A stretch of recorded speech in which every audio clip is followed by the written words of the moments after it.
Amigos leitores do site Monfort, nós estamos aqui para dar sequência à aula do professor Marcelo sobre a televisão. Vocês devem estar lembrando, nós encerramos a nossa última aula fazendo uma exortação para que as pessoas deixassem dessa televisão. Sobretudo, na aula passada, a nossa intenção era essa. O nosso trabalho não é um trabalho intelectual, simplesmente para mostrar os males e dizer, não, os leitores da Monfort são bem informados, eles podem assistir televisão. Coisíssima nenhuma. O objetivo era que vocês não assistissem mais televisão e se desfizessem da televisão. Quem sabe nós temos conseguido com alguns, né, Marcelo? Se for um ou dois, já será alguma coisa. Mas hoje o Marcelo vai dar continuidade e para aqueles que ainda talvez estejam em dúvida, né, do que devem fazer, quem sabe a aula de hoje os convença definitivamente. Mas, como sempre, antes da gente começar, vamos rezar 2 Ave Marias. Em nome do Pai, do Filho e do Espírito Santo. Amém. Ave Maria, cheia de graça, o Senhor é convosco. Bendita sois vós entre as mulheres, bendito é o fruto do vosso ventre, Jesus. Santa Maria, Mãe de Deus, rogai por nós, pecadores, agora e na hora de nossa morte. Amém. Ave Maria, cheia de graça, o Senhor é convosco. Bendito sois vós entre as mulheres, bendito é o fruto do vosso ventre, Jesus. Santa Maria, Mãe de Deus, rogai por nós, pecadores, agora e na hora de nossa morte. Amém. Auxílio dos cristãos, rogai por nós. Santa Luzia, rogai por nós. Pai do Filho Santo. Amém. Então, na última aula nós paramos comentando um pouco sobre as crianças e a televisão, né? O Alberto tinha feito algumas observações, então nós vamos começar essa segunda parte da aula justamente examinando a televisão e as crianças. Então, já adianta, televisão e criança é uma coisa que não deveria existir, já com adulto já é ruim, com criança então é um desastre completo. Tem uns estudos, principalmente feitos pela uma italiana, ou pelo menos uma pessoa de origem italiana chamada Laura Pagani, se não me engano, está no meu estudo, que ela mostra uma coisa impressionante, que aliás me deixou cabreiro até, como os efeitos da televisão são bem ruins. Ela examinou um grupo de crianças de até 2 ou 3 anos, umas que assistiam televisão e outras que não assistiam televisão. Surpreendente, ela achou crianças que não assistiam televisão, né? Mas ela conseguiu achar essas crianças que não viam televisão e que viam. E depois foi ver essas crianças muito tempo depois. Ela ficou impressionada com a diferença. Quer dizer, a televisão gera um efeito a longo prazo também, mesmo se interrompido. Ela gera na criança, eu não vou saber explicar, o estudo lá está publicado em inglês, acho que nem tem em português o estudo. A criança, a televisão tem um efeito retardado também. Além de causar malefício no presente, ela também vai gerar esse malefício futuramente, de forma que ficou nessas crianças de um dano perceptível a 5, 6 anos depois. De 2 a 3 anos, a televisão lesionou essas crianças e isso foi perceptível com 8 a 11 anos de idade. Que tipo de lesão? Normalmente relacionadas à atenção. Então, essas crianças que veem televisão normalmente têm dificuldade de concentração em aula e em atividades mais elaboradas. E as que não viam televisão e não veem, elas têm maior capacidade de concentração. E isso até 2 ou 3 anos realmente não é, segundo esse estudo, o que consta, não é reversível. Ou seja, a criança de até 2 ou 3 anos não pode assistir televisão de jeito nenhum. De alguma forma, esse estudo e alguns similares foram parar na França, e uma discussão lá na França levou a França a proibir programas de televisão voltados para crianças de até 3 anos.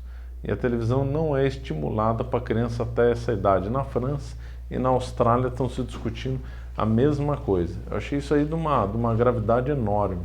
Quer dizer, na França eles se emburrecem depois dos 3 depois anos, dos né? 3. É o erro do raciocínio, né? Mas, quer dizer, a coisa foi tão grave que, olha, para um governo resolver proibir uma programação que é uma coisa assim tão rica, tão poderosa, que a coisa é grave. Agora, que ponto chegou aí, Marcelo? Ter programação para criança até 3 anos, é uma coisa incrível. Então, a televisão, tudo que foi falado em relação ao homem, na criança vai ser bem pior. Vai ser bem pior. Vai ser tudo mais grave na criança, inclusive em relação aos pais, que vai ser eu vou falar na sequência. Então as crianças a obesidade nas crianças vai ser pior, o trabalho na imaginação da televisão vai ser muito pior.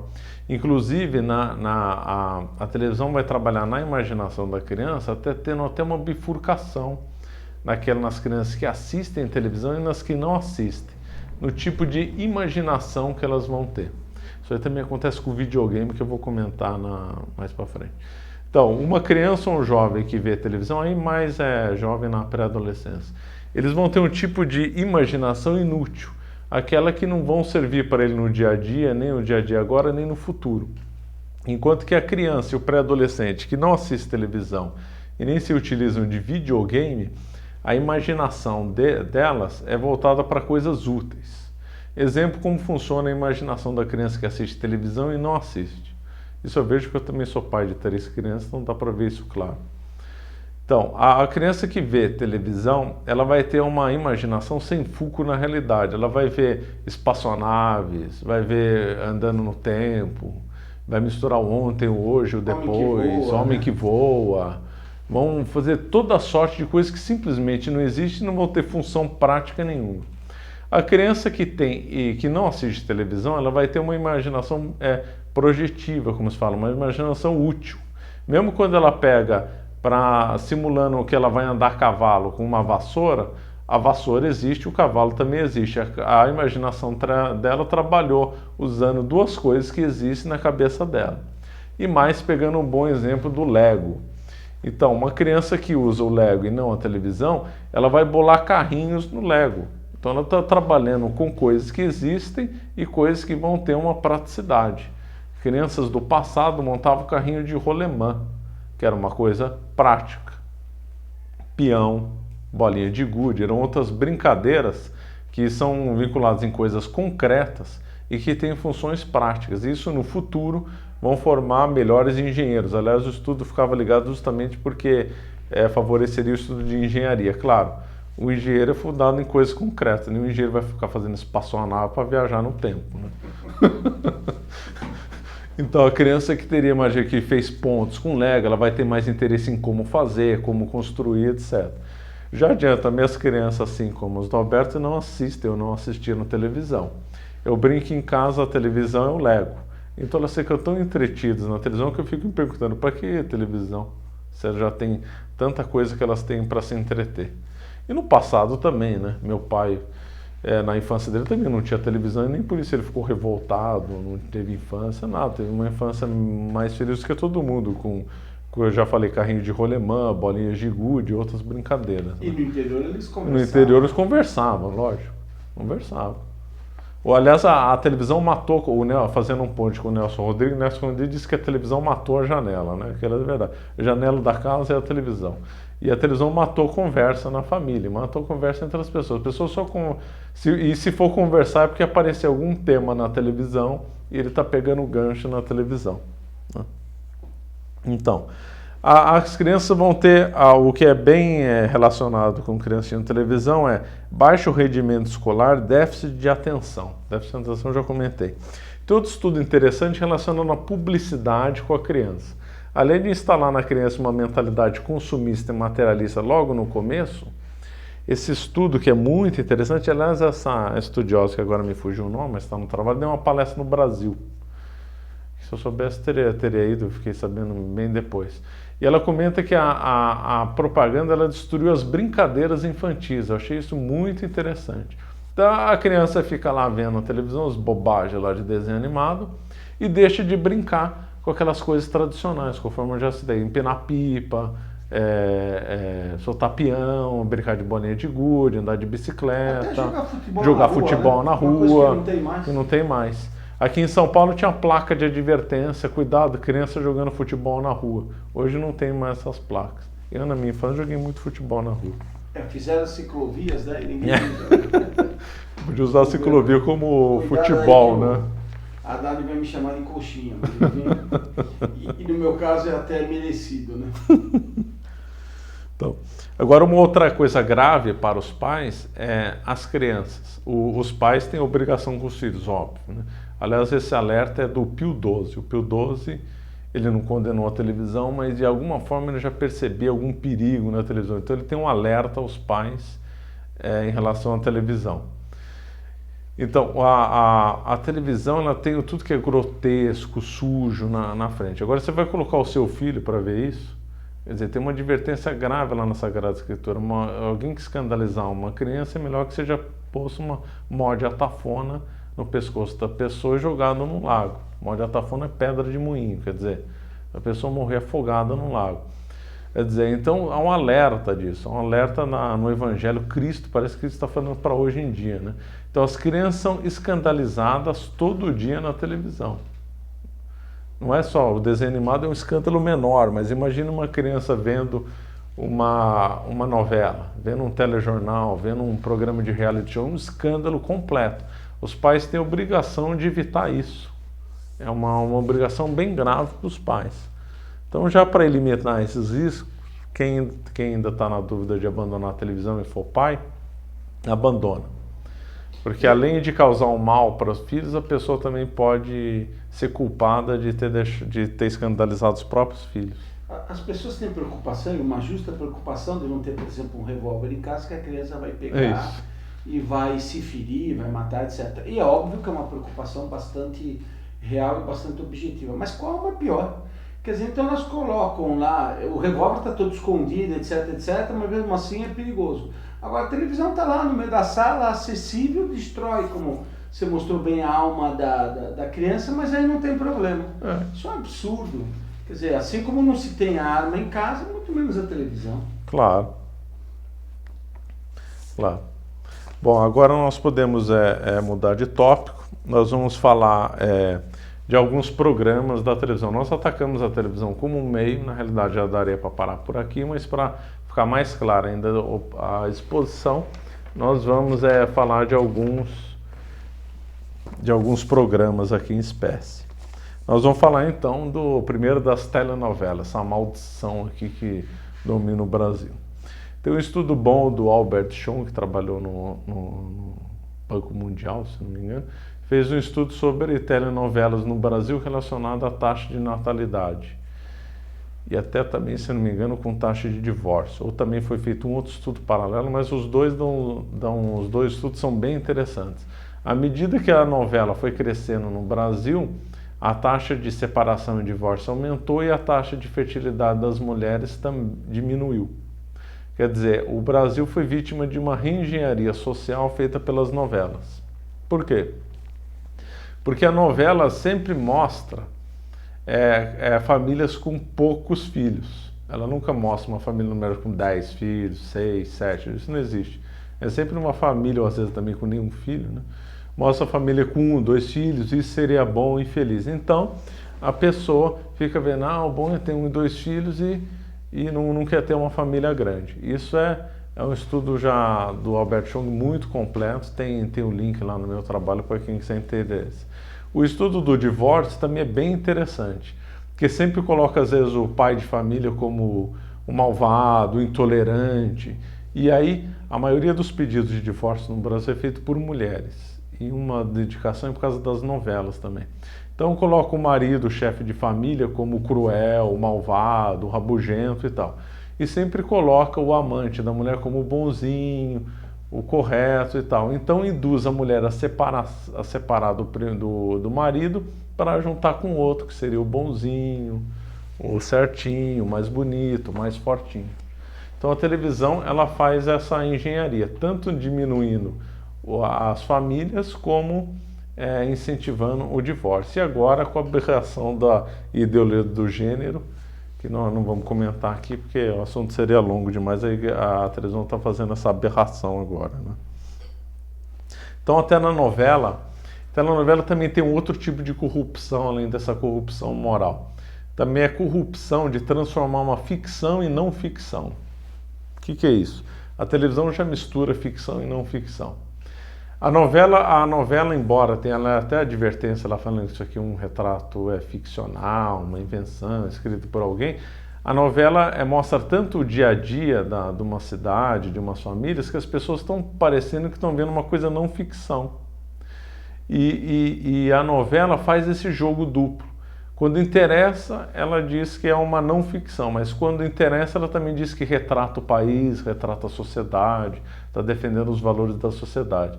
E as pessoas é comum comentarem da novela como se fosse realidade. Como se fosse realidade. A ponto de atores que interpretaram os malvados, os bandidos em determinadas novelas passadas, chegaram até a apanhar na rua, de tanta associação entre a ficção e a não ficção, associado o ator ao trabalho malvado. Pode ser que o ator tenha merecido apanhar, não estou falando, não por essa razão. Quer dizer, eles confundiram o papel do ator com ele próprio ser mal. Quer dizer, é uma coisa... Quando a gente vê as pessoas conversando, a gente inicialmente pensa que está se falando da realidade. Da realidade, exatamente. Ah, você viu o que aconteceu, o fulano abandonou, coitadinho, brigou, e o pai isso bateu, não está certo, é? De repente, quando você vai ver na conversa, estava se falando da televisão. Televisão, exatamente. Como se de fato aquilo fosse uma realidade que merecesse ser discutida e ser comentada. Então a novela ela é imoral, que já deveria ser abandonada. Ela também transforma o conteúdo não ficcional num conteúdo de ficção e não ficção, e ela também perverte completamente a narrativa, né? Porque toda narrativa não pode ser excessivamente longa, ela tem que ter unidade, tem que ter começo, meio e fim. A novela ela tem um clímax por dia, é uma novela que se arrasta por meses, quer dizer, uma coisa que não tem lógica nenhuma, né? E depois a pessoa não está interessada numa novela em concreto, quer assistir a tal novela que retrata, sei lá, alguma coisa. Ela vai assistir as novelas para sempre, a vida inteira. Pouco importa o enredo, o que vai ter e tal. É como se eu entrasse numa biblioteca, numa livraria e pegasse um livro a esmo. O que importa é ler, não o conteúdo. É assim que as pessoas fazem com a novela. Vou pegar qualquer coisa para ler porque tanto faz. Então a novela é um terror, né? A novela faz dupla, não só no Brasil, mas em outros lugares, com o telejornal. O telejornal ele faz o vício oposto da televisão. Ele transforma a coisa não ficcional em ficção. O telejornal sempre é sensacionalista, sempre tem apresentação num cenário surreal, sempre tem um apresentador lá bem apessoado, uma apresentadora bem apessoada. Eles tratam a notícia sempre picada, excessivamente fragmentada. Eles colocam o ângulo e a visão conforme eles queiram. Eles pegam o ângulo das filmagens como eles querem, eles transformam uma coisa num evento que tem poucas pessoas e muito e vice-versa, conforme o ângulo, né? Isso é muito estudado, é muito claro. Então, manifestações aqui no Brasil, obviamente, contra o governo, a televisão pró-governo mostra que foi meia dúzia. Aí, quando é favorável ao governo, põe 100 milhões. Então, estou exagerando, caricaturando só para dar um exemplo.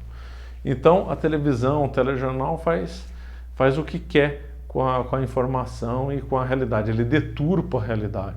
Ele transforma uma coisa não ficcional em ficção. Tem um estudioso do Brasil chamado Arbex, que ele deu um nome para o jornalismo. Ele criou um neologismo chamado jornalismo. Mistura de show com jornalismo. O neologismo é perfeito. Transformaram informações que seriam coisas verdadeiras num show. Eles transformam a realidade num show, uma peça de ficção. Quer dizer, a novela e o telejornal eles estão muito juntos. Eles são dialeticamente bem próximos. Sob certo ponto de vista, a novela é o pior.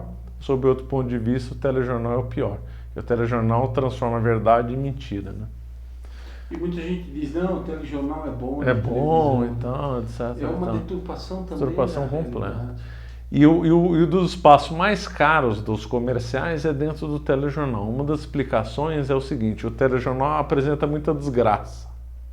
E aí, no intervalo comercial, apresenta um produto fabuloso, um celular maravilhoso que vai fazer você sonhar, vai fazer não sei o quê. Então, dá a solução para o mundo malvado, para o mundo sujo, para o mundo cruel, para o mundo do Vale das Lágrimas, num produto material, no celular. Quer dizer, então está dizendo, o mundo é ruim, mas tem a solução. A solução é esse produto material aqui. Então, está enganando a pessoa. Primeiro está levando a pessoa para uma reflexão meramente materialista, está levando a pessoa para os bens materiais e não para os bens espirituais, né? Por isso que todo comercial dos mais caros, se não me engano, acho que o mais caro é em telejornal, porque é feito esse contraste entre a maldição do mundo e a beleza do produto anunciado.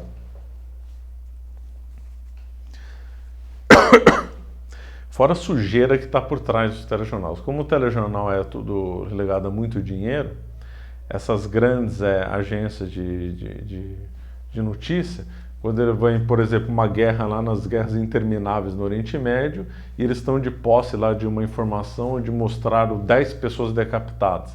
Essas agências vendem essa informação a preço de ouro para quem quiser comprar. Há um comércio do grotesco, há um comércio do sangue, o comércio da sujeira. Quer dizer, essas agências não estão preocupadas em mostrar para a população do globo o que está acontecendo de ruim no Oriente Médio ou qualquer lugar do mundo. Ela está preocupada em ganhar dinheiro, ela vende o sangue dos outros como mercadoria. Né? Não está comprometida com a verdade. Não está comprometida com o dinheiro. Exatamente, com o dinheiro. Com quem paga mais, né? É com quem paga mais. Nessa coisa ainda da publicidade que eu esqueci de falar no primeiro programa, mas que seria interessante, é que o comercial é uma coisa interessante. Uma emissora, ela vende aquele espaço dela para uma outra empresa que vai, então, durante 30 segundos anunciar um produto. Agora, por que ela pode vender tão caro esse espaço e por que aquela grande empresa, por exemplo, uma empresa de carro, vai comprar, pagar não sei quantos, tem anúncio nos Estados Unidos que eu sei que é mais de $1 milhão em 30 segundos. Por que pagaria uma fortuna para 30 segundos no espaço dessa emissora? Porque tem uma multidão de pessoas que vão ver aquele produto. Então é aí que eu queria chegar. A emissora é como se fosse dona do telespectador. Ela vende a audiência para uma outra empresa. Ela está como se ela fosse... Só se pode vender quem é dono. Então ela tem essa audiência. Ela está vendendo as pessoas, o tempo dessas pessoas para outro. Entendeu? Ela não perguntou para o telespectador se pode vender o tempo dela. Ela não vendeu. Ela simplesmente vende e o telespectador aceita isso. Quer dizer, o telespectador dá um tempo para uma empresa e quem ganha é outra empresa. Então o telespectador está trabalhando de graça, lá está como escravo na mão da emissora. Ele dá o tempo e quem ganha é outra empresa. É um comércio do tempo da pessoa sem perguntar para ela. Ele, no fundo, paga para se emburrecer. Paga para se emburrecer. Isso aí me lembra um pouco aquelas camisas de marca ostensiva, né? O fulano vai na loja, paga uma fortuna para fazer propaganda. O fulano paga para fazer propaganda. Então nós falamos de telenovela, telejornal, vamos falar um pouco de desenho animado. Os desenhos animados são todos sempre mundos espetaculares, viagens espaciais, são voltados para a criança. Mas ele também tem uma outra forma de emburrecer a criança de modo muito sutil. O desenho animado é extremamente pobre nos cenários. Por economia, eles pegam os mesmos cenários e repetem ad náusea. Então, a criança confrontando o desenho com a realidade fica uma cisão, porque a realidade não tem o cenário do desenho. O desenho animado é extremamente pobre, ele não é um desenho rico, porque ele pega aquele mesmo cenário sendo repetido ad náusea. Tem um texto lá no meu trabalho comentando sobre isso aí no anexo. É bem escrito.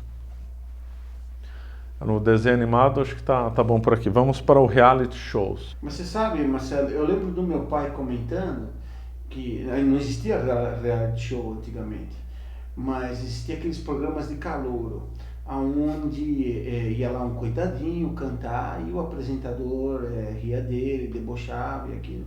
Então, e eram umas pessoas evidentemente muito pobres, pessoas sem cultura, etc. E meu pai dizia, nossa, como é que uma pessoa se sujeita a ir diante da televisão, de todo mundo, e passar por uma vergonha dessa? Era uma pessoa sem cultura, sem informação, e eram 2, 3 minutos.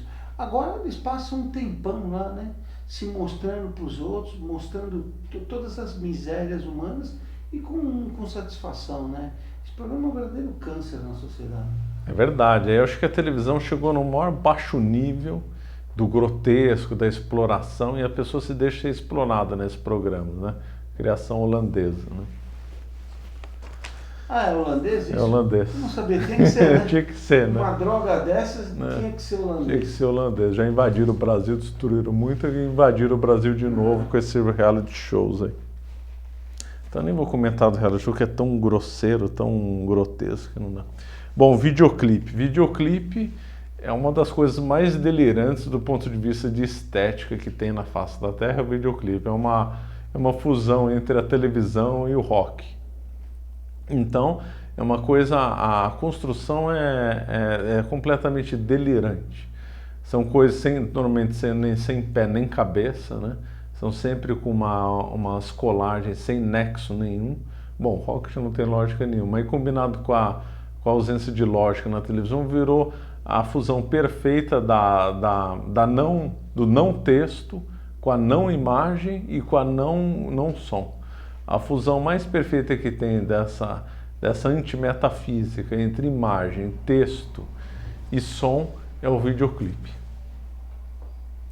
Agora nós vamos ver o talk shows, ou programa de entrevista, típica coisa que o americano gosta de ver e típica coisa desenvolvida nos Estados Unidos, né? O talk show, entrevista, na realidade o entrevistador entrevista ele mesmo, né? Essa é a definição corrente dos estudiosos do talk show. A pessoa vai ver o talk show não para ver o entrevistado, mas para ver de novo o entrevistador. É o entrevistador que é o centro do programa. É a coisa de maior vaidade que tem de quem comanda o programa, talvez seja o talk show. Ele que aparece, ele que dá os comentários, ele que vai fazer todo mundo rir, ele que vai impor o ritmo da entrevista, ele vai fazer a pergunta que ele quiser, ele vai direcionar a resposta da forma como ele quiser. É a coisa mais vaidosa e mais enganação que explora mais entrevistado esse talk show. É uma coisa completamente delirante, né? Totalmente centralizada numa bajulação do entrevistador. Eu me lembro do Nelson Rodrigues dizendo que toda entrevista é falsa. A única entrevista verdadeira é a entrevista imaginária. É perfeito isso. Porque toda a entrevista já está combinada antes, né? O entrevistado vai falar assim, essa pergunta eu não vou responder, senão eu não vou no programa. E outro já combina isso. É tudo de carta marcada, lógico. É lógico que o entrevistador pode usar de má fé e, como ele tem o comando completo da circunstância, colocar o entrevistado em constrangimento, como é muito comum. Mas aí ele está agindo de má fé. Aliás, a propósito, comentando de entrevista, que a entrevista escrita, que é a de televisão, 99% das vezes o Nelson Rodrigues tem razão. Que elas são extremamente mal feitas. Por que elas são mal feitas? Porque ela segue a lógica da fragmentação e da superficialidade. Então se faz uma pergunta e a resposta tem 1 ou 2 parágrafos, vamos supor, de um tema interessante. Aí a próxima pergunta é de outro tema. Então toda a resposta fica sem ter sido desenvolvida. Então a mesma estética de revista, que adora entrevistar as pessoas, de jornal, ela segue a estética da televisão, a estética da fragmentação, da superficialidade e da mudança rápida de tema. Então é irritante, às vezes agora eu não vejo mais, mas tinha uma revista de grande circulação, tem uma revista de grande circulação no Brasil, que às vezes pegam uns entrevistados interessantes e colocam em destaque na revista. Aí quando ele está dando uma resposta boa e mereceria melhor desenvolvimento, a pergunta seguinte não tem nada a ver com a anterior, então tira completamente a graça da entrevista. O que seria bom é o debate. O que seria bom é o debate, na lógico. Idade Média, né? Era o debate com... Há um confronto de ideias, de inteligência, né? E com a pessoa com tempo para poder desenvolver bastante, porque claro, num parágrafo não tem linhas, como. Né? É 3 linhas. Qual é a situação econômica do Brasil? O fulano responde em 2 Aí linhas. A próxima, segunda, o que você acha do aquecimento global? Uma coisa que não tem nada a ver com a outra. E a seleção brasileira, né? E assim vai. A entrevista. Uma coisa totalmente sem noção. Outra é os seriados, também típica coisa americana, aqueles seriados de ação que... Agora eu não sei o nome dos modernos, eu me lembro na época infeliz que eu assistia televisão, tinha um monte de seriado lá de polícia, de mocinho e bandido. O seriado ele tem a maior estética dentro da loja da televisão, da circularidade, da repetição, é sempre mais do mesmo. Então todo seriado começa igualzinho, com a mesma música, com o mesmo mocinho, às vezes pode alterar os bandidos, mas é sempre a mesma lógica, ele sempre vai vencer no final, as cenas são sempre repetidas, é tudo igual. Uma vez fizeram uma pesquisa e um fulano lá fez um seriado que mudava demais o enredo e até os mocinhos e os bandidos. A assistência reclamou, que queria a mesma coisa, que queria repetição. Quer dizer, os telespectadores ficaram tão viciados no seriado que repete, que aí quando fizeram uma coisa nova pediram para voltar como era a mesma coisa. Você vê um seriado, você viu todos, porque só muda um outro detalhe. O policial vai continuar caçando bandido no seriado. Vai ser a mesma música, vai trocar o bandido e mudar um detalhe. É como se completamente circular, é um Ouroboros, né? Eu lembro de um desses seriados que talvez aí nos YouTubes deva aparecer, chamava Daniel Boone. Foi das eu me lembro. poucas coisas mais ou menos que eu acompanhei um pouco. Eu não gostava muito dos seriados, mas era uma vez eu vi uma análise que era na realidade colocar a mentalidade americana no tempo dos primeiros pioneiros. E acabava ficando a ideia de que as pessoas sempre foram assim. Aquela mentalidade é que sempre prevaleceu e era a mentalidade normal de vida, e que a sociedade iria se manter dessa forma. Então, por exemplo, lá os pioneiros, o tal Daniel Boone, tinha 1 ou 2 filhos, eu não me lembro. O que naquele tempo era um absurdo, só se fosse uma coisa realmente, uma impossibilidade real do casal, né? Então, pegando o gancho aí que o Alberto falou de determinado seriado e incutir uma mentalidade American Way of Life no tempo dos pioneiros, nós vimos aqui na televisão, em geral, o trabalho que ela faz destruindo a intelecção e vendendo ideias como massa, como igualitarismo e tal. Agora, cada programa em concreto, ele pode vender uma ideologia particular, assim como o Daniel Boone. Exemplo, programa de história, que fala de história na televisão. São todos tendenciosos contra a Igreja Católica, isso aí não tem nem exceção. Uma vez eu entrei no YouTube, lá na internet, para ver um desses programas e ver nos créditos os redatores.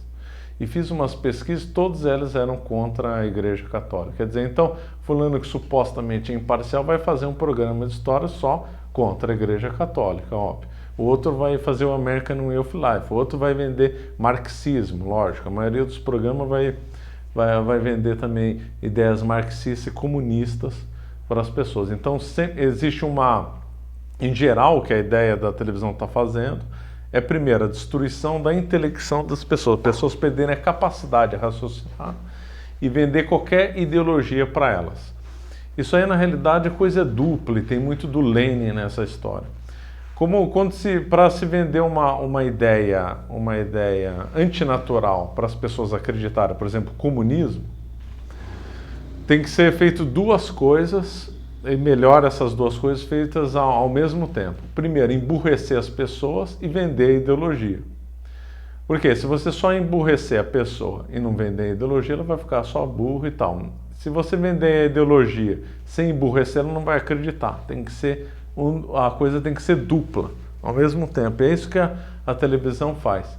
Ela, ao mesmo tempo, destrói a intelecção das pessoas e vende uma mentalidade anticatólica. Esse que é o fundo principal. Pouco importa qual que seja a ideologia, se é American Way of Life, se é comunista, se é fascista, se é massa, qualquer um. O que importa é ser contra a Igreja Católica. Então, qualquer coisa que for feita na televisão, ela vai ser contra a Igreja Católica. Essa é a grande ideologia da televisão. Agora nós vamos avançar aqui, antes da conclusão, nós vamos ter que enfrentar uma certa dificuldade, que pode ter alguém aí perguntando, mas esse vídeo está na internet, a internet é igual à televisão. Então nós vamos ter que abordar então o ser da internet. Vamos abordar rapidamente o ser do computador. Bom, o computador é um instrumento multifacetado, que ele pode ser igual uma calculadora para um engenheiro ou uma máquina de escrever para um advogado.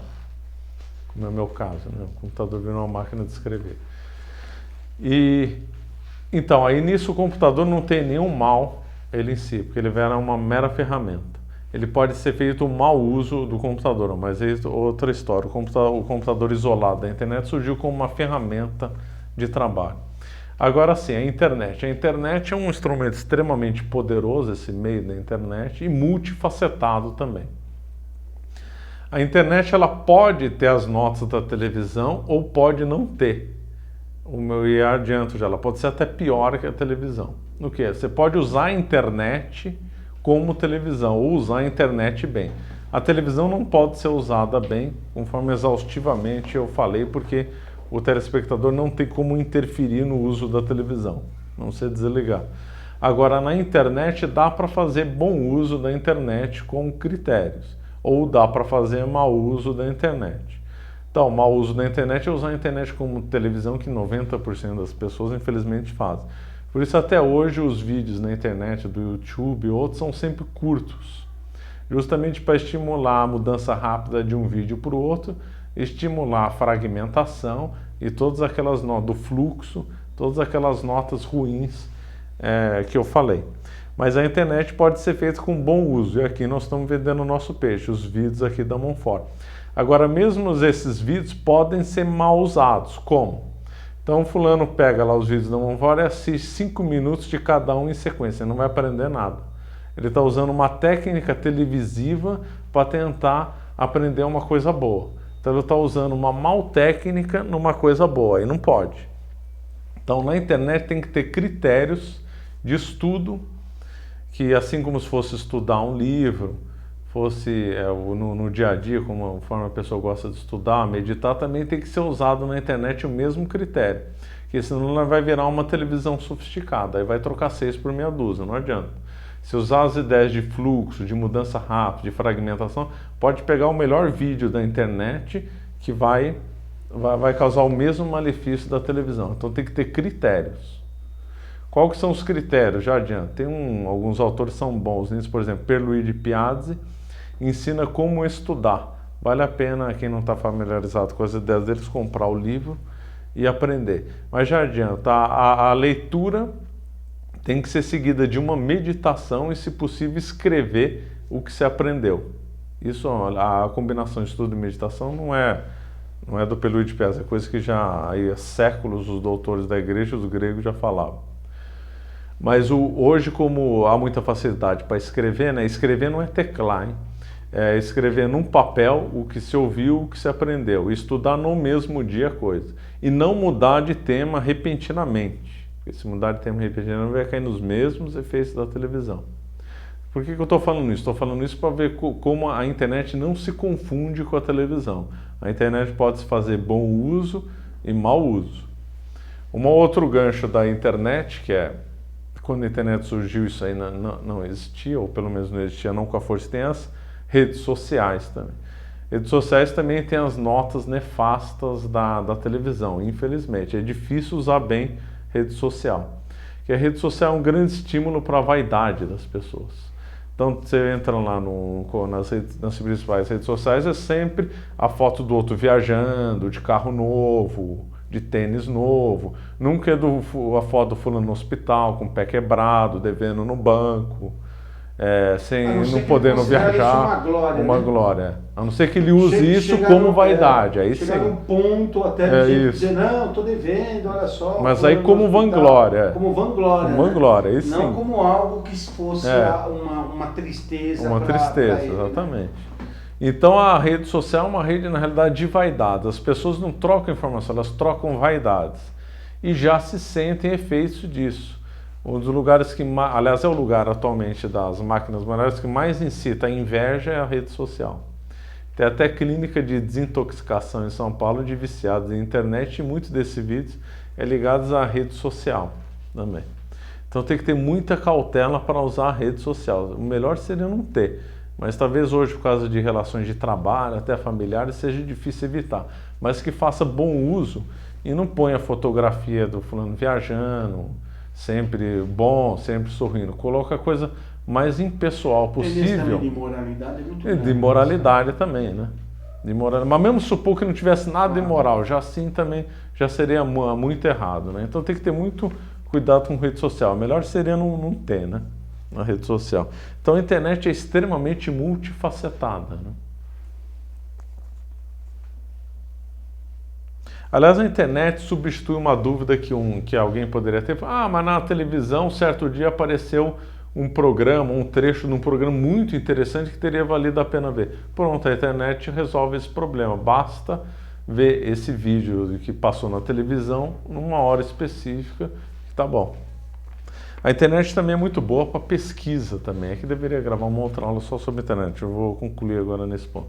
Mas também as pessoas também se perdem na pesquisa e ficam numa vagacilmente na internet. Aí vai de um site para o outro, vai de um site para o outro. Hiperlink, aí fulano vai do hiperlink, depois ele vai ver 100 sites em menos de uma hora. E não viu nada, né? Não viu nada. Porque muita informação não dá em nada. A pessoa tem que ter critério de estudo na internet, sempre procurando um ou poucos temas por vez, senão vai embaralhar a mente igual a televisão. Então, superada a dificuldade da internet e dessas aulas gravadas, mesmo a aula gravada, que essa aqui, por exemplo, talvez não seja interessante assistir de uma vez, porque começa a cansar e a pessoa começa a pensar em outra coisa. O certo seria usar essa aula em partes, talvez de 20 a 30 minutos por etapa. Assim como picar errado, também assistir também prolongado, a pessoa cansa e acaba não aproveitando mais. E com essa mania de todo mundo ser multitarefa, a pessoa começa a assistir na aula se concentrando, depois pega uma coisa, atende o telefone, mexe no computador e o aproveitamento da aula fica nulo. Era bom discutir sobre a aula, né? Era bom discutir sobre a aula, conversar, meditar, olhar exatamente, coisas, conferir informação. Amigos, claro. Propriamente quando a gente vai comer alguma coisa, a gente não engole direto, mas fica mastigando, né? Mas se não for fast food, sim. Se não for fast food, exatamente. Então, o certo é exatamente como o Alberto falou, tem que meditar sobre a aula, conferir se o apresentador não está enganando, ir atrás das fontes, é assim. Tudo tem que ser feito com critério. Lembrando que é óbvio, mais uma expressão do Nelson Rodrigues, óbvio, ululante, que é melhor a aula ao vivo, né? Esse trabalho aqui que nós estamos fazendo na mão fora é dada a impossibilidade, por razões óbvias, de não ter só aula ao vivo, né? Porque aqui não está havendo uma interação minha com o telespectador. Pode haver, se o telespectador enviar a pergunta, eu posso responder depois. Mas esse vai ser uma limitação da aula gravada, não tem como não ser assim. Aí por fim, então vamos comentar então um pouco do videogame, essa outra praga que atinge principalmente pré-adolescente, e aliás até a gente adulta, né? Fiquei escandalizado lá no... Tem muita gente viciada agora. Viciada. Tem pessoas da minha idade, são pais de família, que ficam conversando uns com os outros com o melhor joguinho.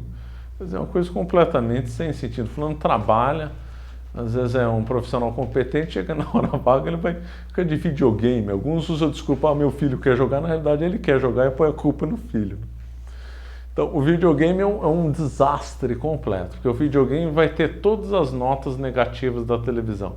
O videogame não vai ter nada bom a oferecer, nada. O videogame também só traz insatisfação, é outra água salgada. Ele vai ter sempre a coisa do fluxo contínuo, da mudança rápida, da fragmentação, da superficialidade. E agora esses novos, devido à tecnologia, também vão ter fotos imorais, vão ter sujeira, vão ter palavrão, vão ter violência excessiva e tal. Então o videogame é a melhor coisa a fazer igual a televisão, não ter. O videogame não vai trazer nenhum benefício para o jovem, para o pré-adolescente. E mais, sabe-se que as crianças e adolescentes que têm videogame têm dificuldade na escola, né? Porque o videogame vai gerar no adolescente uma necessidade de velocidade e o mundo real não é assim. Então ele vai numa escola, o professor não vai falar na velocidade de um videogame. Então ele vai ficar desinteressado. Então é muito relacionado videogame com atenção na aula. Pessoas viciadas em videogame querem ver tudo acelerado, né? Aliás, hoje tanto televisão, videogame e internet tentam vender o universo, né? A razão de ser das coisas, como tudo em termos de processo de mudança. Ora, a verdade é uma coisa estável, uma coisa que petrifica, é uma coisa que se prolonga ao longo do tempo. Essa é típica mentalidade darwinista, né? Tudo mudando. A televisão reforça isso, videogame, a internet reforça isso. Ora, eu posso, Deus é aquele que não muda, Deus é aquele que é. Então, vendendo essa ideia de processo, na realidade está se vendendo uma ideia contra Deus, né? Contra o ser que não muda, que o que é bom é o que não muda, e não o que fica mudando toda hora. E a televisão, a internet, videogame faz a venda que o processo em si mesmo seria bom, né? A estabilidade é ruim. A estabilidade é ruim, exatamente. Hoje você vê até em mudança, tem um autor aqui que compara a televisão com modelo de carro. Achei a comparação extremamente inteligente. Porque hoje os carros ficam mudando toda hora. Então o que é bom é o último modelo do carro, aí uma empresa troca a lanterna e ficou excelente por causa disso. Eles sentem ideia de processo, né? Agora sim já podemos, depois dessa exposição, podemos já fazer a conclusão. Nós vamos agora, a conclusão em duas partes. Nós vamos comentar agora das notas nefastas da televisão, que é um resumo dessa aula. Por isso que eu vou ler. Primeiro, construção de um mundo próprio e deturpação da realidade. 2, indução ao materialismo, principalmente na publicidade. 3, fomento à violência. 4, engenharia social visando a destruição da família, maiormente nas novelas. Malefícios à saúde, em especial na obesidade. 6, atividade intelectual, combate ao raciocínio e ao trivium. Incitação à concupiscência da carne e dos olhos. Estímulo à vaidade e culto ao corpo. Fomento das músicas ruins. Criação de uma sociedade de massas oposta ao conceito de povo e de mentalidade fascista. Tomada de tempo das pessoas que poderiam fazer algo mais elevado no lugar de assistir à televisão. Escândalo das crianças ou pelo menos roubam parte da sua inocência. Exagero na virtude dos esportes, estimulando uma visão patológica do futebol. Obstáculo ao progresso espiritual, insatisfação.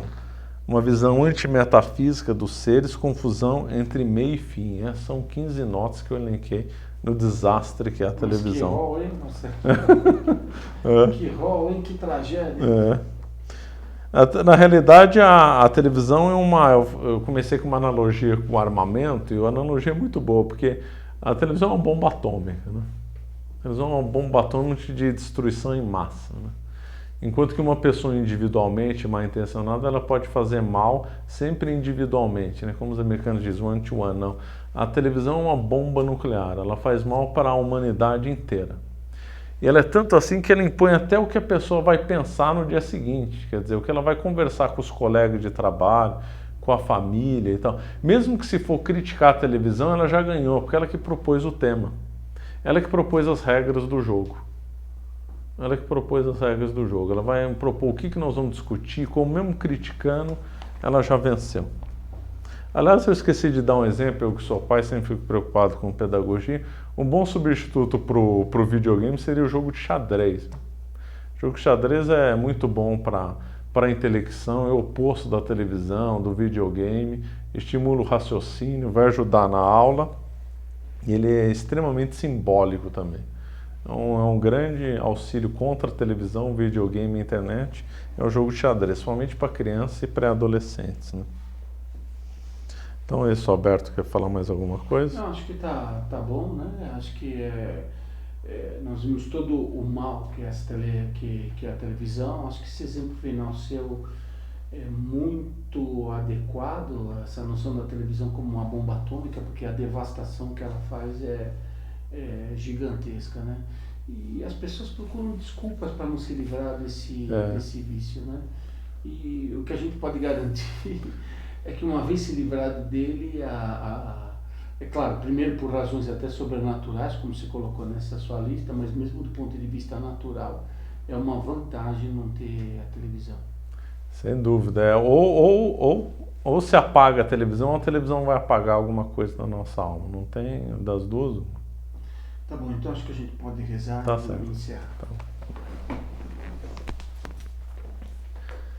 Em nome do Pai, do Filho e do Espírito Santo. Amém. Ave Maria, cheia de graça, o Senhor é convosco. Bendita sois vós entre as mulheres, bendito é o fruto do vosso ventre, Jesus. Santa Maria, Mãe de Deus, rogai por nós, pecadores, agora e na hora de nossa morte. Amém. Ave Maria, cheia de graça, o Senhor é convosco. Bendito sois vós entre as mulheres, bendito é o fruto do vosso ventre, Jesus. Santa Maria, Mãe de Deus, rogai por nós, pecadores, agora e na hora de nossa morte. Amém. Auxílio dos cristãos, rogai por Santa nós. Luzia, Rogai por em nós. nome do Pai, do Filho e do Santo. Amém.